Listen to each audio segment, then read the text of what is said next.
ज्या पद्धतीने काल बागेश्वरने स्टेटमेंट केलं आणि सांगितलं की शिवाजी महाराज युद्ध करून थकले आणि मग त्यांनी दुसऱ्याच्या हातात त्याची धुरा द्यायचा प्रयत्न केला.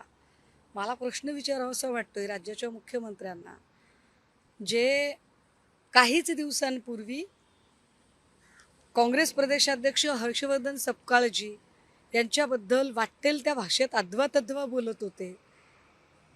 ते सीएम आणि तमाम भाजपचे सगळे नेते प्रवक्ते बुरटे भारटे सगळे भक्तुल्ले सगळेच लोक, या सगळ्यांना तुमच्या अस्मिता आता कुठे गेल्या आहेत? सोयीनुसार तुमच्या अस्मिता निघतात का?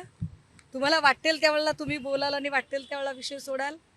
एक परप्रांतीय इकडे येतो आणि छत्रपती शिवरायांच्याबद्दल वाटेल ते बरळतो आणि आम्ही त्याला सरळ सरळ अध्यात्म आणि धर्म या नावाखाली झाकून नेतो.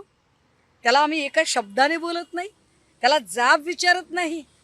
म्हातारी मेल्याचे दुःख नाही, काळ सोकावतो. कारण अडचण अशी आहे की दर 1-2 महिन्याला कोणीतरी यायचं आणि शिवाजी महाराजांवर तोंड वर करून बोलायचं.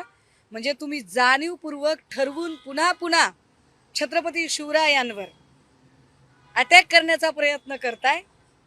आणि आता संजय गायकवाड कुठे आहेत? ज्या संजय गायकवाडांना एक पुस्तकच माहीत नव्हतं आणि जे संजय गायकवाड काल इतक्या अर्वाच्य भाषेत बोलत होते, त्या संजय गायकवाडांचं आता बागेश्वर यांच्याबद्दल काय म्हणणं आहे नेमकं? किती सत्तेसाठी लाचार लोक आहात तुम्ही आणि किती सोयीनुसार तुम्ही अस्मितांचा वापर करता. वाईट आहे. यावर मुख्यमंत्र्यांनी सुद्धा म्हटलेलं आहे की आम्ही जो इतिहास वाचला असं कुठेच लिहिलेलं नाहीये.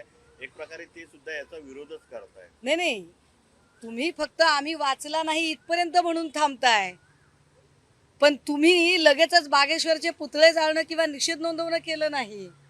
हर्षवर्धनजींच्या बाबतीत जे केलं गेलं, ज्या वाईट पद्धतीने केलं गेलं, त्याच्या तुलनेमध्ये तुम्ही आत्ता बागेश्वरवर काय ऍक्शन घेतली?